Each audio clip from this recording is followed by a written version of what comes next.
This is a recap and review of One Piece episode 1048.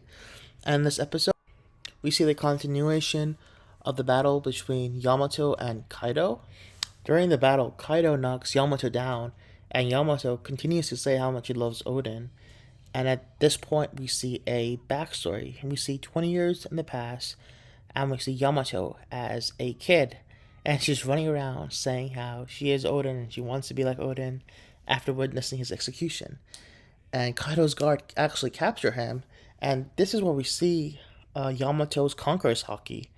It's crazy that she has Conqueror's Hockey at such a young age, which makes sense because Kaido's his dad. And Kaido is not happy that Yamato is obsessed with Kaido, so he locks her up in a dungeon for 30 days. And it's at this dungeon that she meets three other samurais from Wano. And it's revealed that these three samurais actually rebelled after Oden's execution. So they rebelled against Kaido and then they got captured.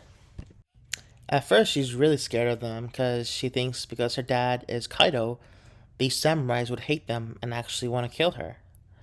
But they're actually really, really kind to her and actually protect her and let her have the remaining food that Kaido gave all of them so she won't die. And at this point, she reveals that she has Odin's diary.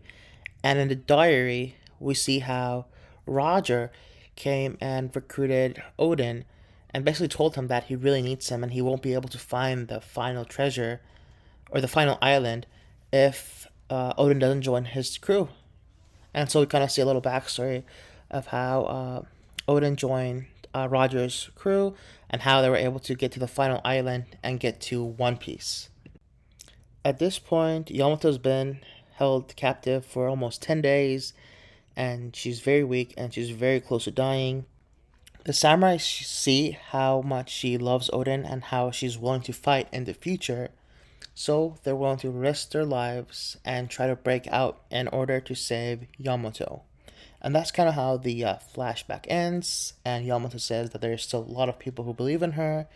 And we see a big clash between her and Kaido. And that's kind of how the episode ends. Overall, I really enjoyed this episode. We got to see the backstory of Yamato, her as a kid. We got to see a little bit more about Odin and Roger. So yeah, overall, it was a really good episode. I will give this episode a 8.8 out of 10.